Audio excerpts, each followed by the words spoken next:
Good morning, everyone. Here we are again on another day of virtual preschool, and I am really glad you have decided to join me today. So let's figure out what day of the week it is. The last day we had was Monday, Tuesday, so today is Wednesday. Yes, so let me move that rainbow arrow down to Wednesday. There we have Wednesday. And who remembers the name of our month? Yes, January. So let's go ahead and count those numbers. 1, 2, 3, 4, 5, 6, 7, 8, 9, 10, 11, 12, 13, 14, 15, 16, 17, 18, and what comes next? 19. Yes, so let's figure out what the picture is going to be. Snow person, hat, mitten. What's next? Snow person. So we have a number 19 with a snow person on it. All right, so that was yesterday, a 3's day. So let's count one more number. 17, 18, 19. What's next? 20. Yes, and the pattern. Snow person, hat, mitten. Snow person, what next? Hat. Yes, so I have an itch by my nose there. We have the number 20 with a hat on it. All right, so the whole date today is Wednesday, January 20th, and the year is 2021. All right, let's figure out the weather. So look out your window at your house to see if it is partly cloudy, sunny, windy, rainy, stormy, or snowy. And then remember, you'll need to step out your door and to figure out the temperature here on our little thermometer. Does it feel burning hot, warm, cool, cold, or freezing cold? And remember, you can also ask your mom or dad or grandma or grandpa to look on their weather app to figure out what the temperature is. All right, so we have been continuing on talking about winter, and this week, remember, we are talking about what animals do in the winter. Last time we read a book that told us all kinds of different things that animals do in the winter, right? Some animals migrate, they go south where it's warm. Some animals hibernate, meaning they sleep all winter long, like 4 months, that's a long time. Or they adapt. And animals that adapt are the ones that you still see around outside by your house or wherever you are, right? Because they know how to take care of themselves in the cold weather. They know how to adapt. So let's find out what book we have today in our mystery envelope. All right, so this book is called In the Snow. Who's been here? So let's find out what this is all about. It is cold and quiet on this winter morning. Cammy, do you want to go sledding on the hill by the old school? William asks. Sure, Cammy says. Mom says we can put out some corn for the animals on the way, William says. So there you can see they're pulling it kind of an old-fashioned sled. It's a wooden sled, and it actually has a bag of corn on it for the animals. And somebody is following behind them there. The children walk up the lane and cross the township road. They follow an old trail into the woods. Cammy stops to throw corn on the ground. William sees tracks between some barberry bushes. Who's been here?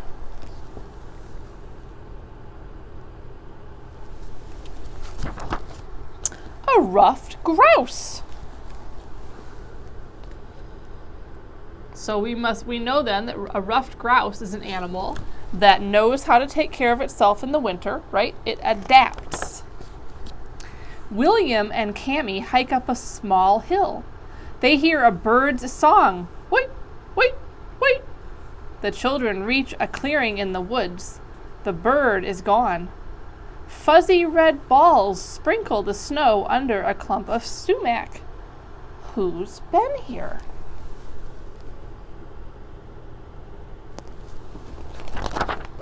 A cardinal.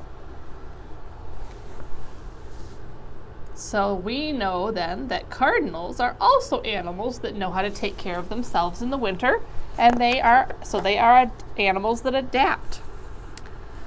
The trail winds along the frozen pond. William and his sister look up into the branches of an old oak tree. They see a leafy nest. It's way up there.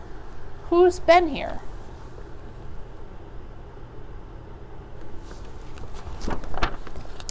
A family of gray squirrels. And I think you probably see gray squirrels often, right? Even during the winter. So we know that gray squirrels are an animal that knows how to take care of itself in the winter. They adapt. The children pass a hemlock tree. Freshly cut and gnawed branches lie at the bottom of the tree, but there are no footprints. Who's been here?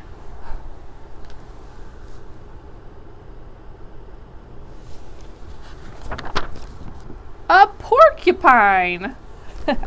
So we know porcupines also know how to take care of themselves in the winter, so they are adapters. Let's put the rest of the corn under that white pine tree, Cammie says. They spread the corn and find a pellet of feathers and bones at the base of the tree. Who's been here?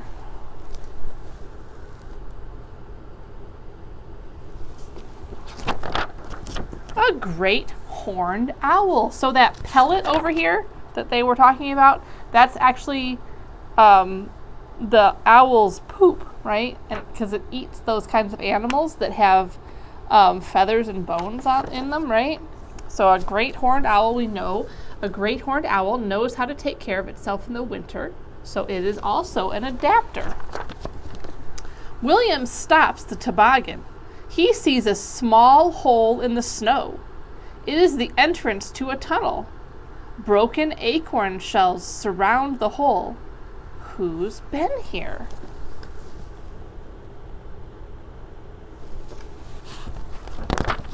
A chipmunk. Now, I haven't personally seen a lot of chipmunks right now, but we know, since it's in the book right now, right, that it means that a chipmunk knows how to take care of itself in the winter too, so it is also an adapter.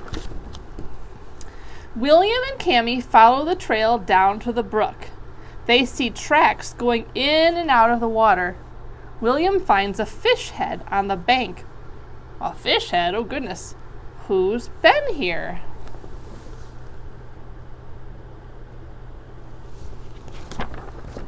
A mink and a trout. And a trout is a kind of fish.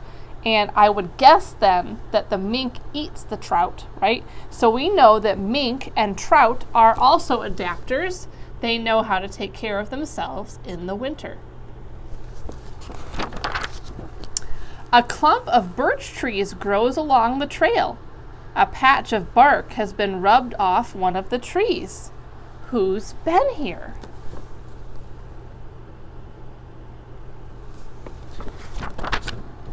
A buck. And a buck is a male deer, a boy deer. And I bet some of you have seen bucks or other deer in the winter. So that means that bucks or deer are adapters. They know how to take care of themselves in the winter. The trail passes through a gate in a stone wall and ends in an open field at the top of the hill. "We're here," William says, "and it's a long way down." Cammie finds a toboggan with a thermos of hot chocolate, 3 cups, and some donuts. I wonder who's been here, she asks. But William knows.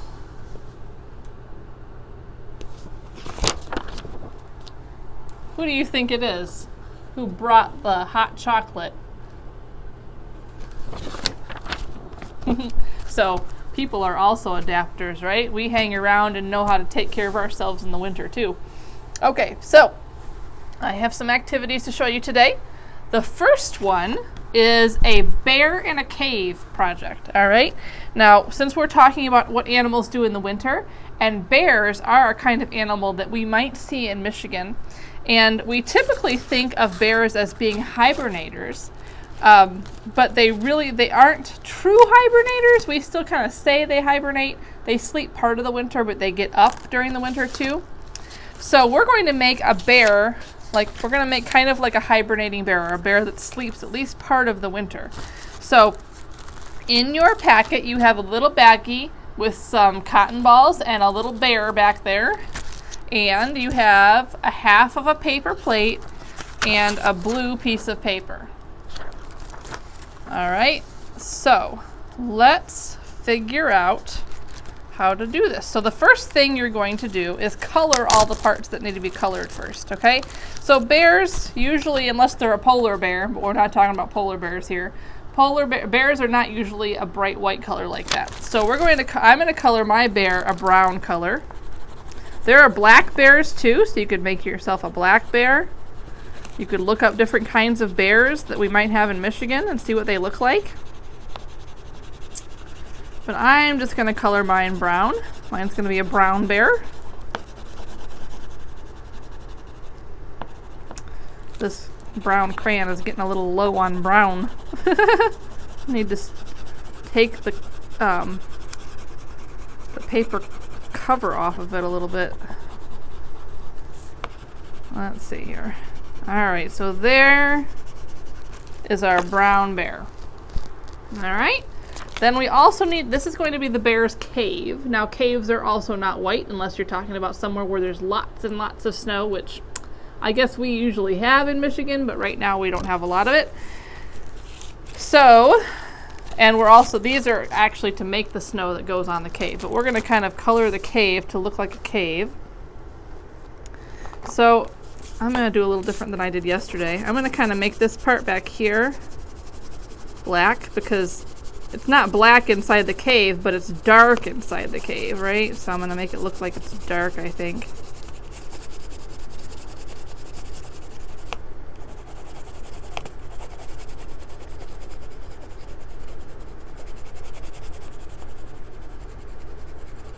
Alright, there's my black part. Now you can do yours however you want. You do not need to do yours the same way as mine. Alright, this is just one example. I'm going to take off some of this paper a little bit there. Okay, now that's going to work better. I'm going to make this part brown, I think. Should probably be coloring it the other way because of all those bumpity bumps.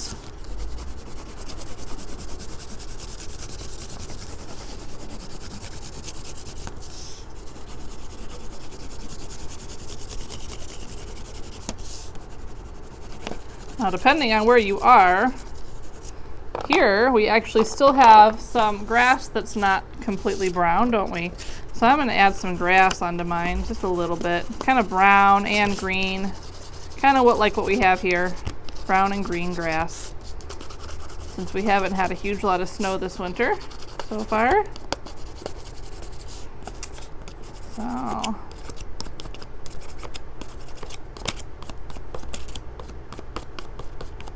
alright, so there's my cave for the bear. Alright, so turn that over, I got some crayon marks on it. Then I'm going to use some white glue.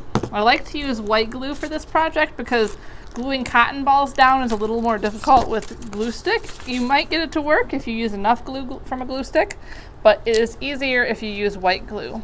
So I've got my little bottle of glue here, and I'm going to put glue all over the back part here of the paper plate, or my cave, my bear's cave, the part that's going to touch the paper.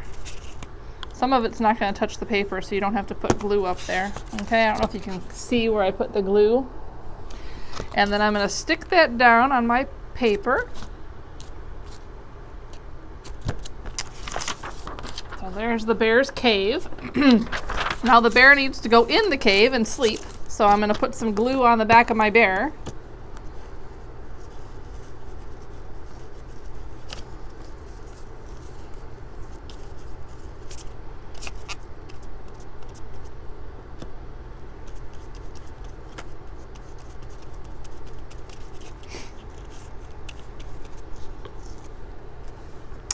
And put my bear sleeping in the cave. So there's my sleeping bear.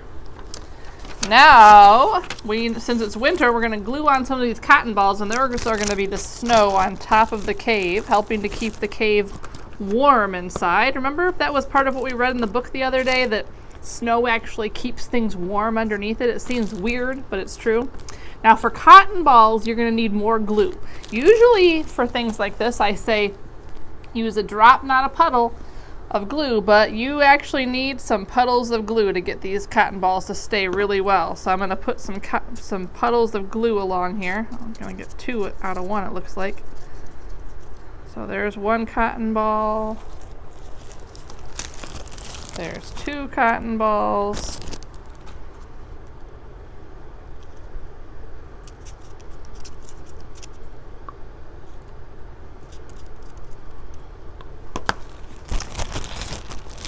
Three cotton balls, 4 cotton balls,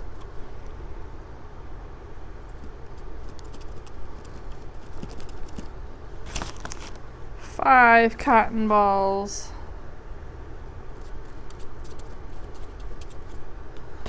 6 cotton balls, 7 cotton balls, 8 cotton balls, 9 cotton balls, and look at that, I'm going to fit the number 10 one on there, and 10 cotton balls. So there is my bear in a cave covered by snow, helping to keep the bear warm. All right, so that is one activity you can do. All right, so in your packet you also have this little packet of, I'll show you, there are, just a second here. Let me get all the animals out.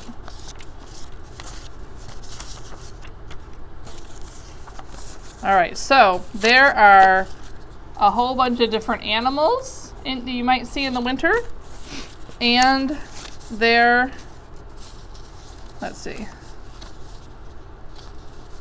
are animal footprints. All right, now you can use these for several different things. There's a little paper that kind of goes with them. It says ideas for use. All right, one thing you could do is do an animal memory game. All right, that might be a little harder because these are kind of see-through, but you could do a scavenger hunt. You could make them nature ID guides, like to take outside to look for animal footprints and figure out what kind of animal they go with. All right. You could also just use them for a matching game to figure out which footprints go with which animals. All right. So that is some ideas for you with those. And that is all I have for you today. So I will show you the last couple things on Friday. I hope you all have a great day, and I will see some of you today at 10:30 for small group. Don't forget to bring your teddy bear if you come to small group, or if you don't have a teddy bear, you can bring another kind of stuffed animal. All right? So I hope you have a great day. Bye, everyone.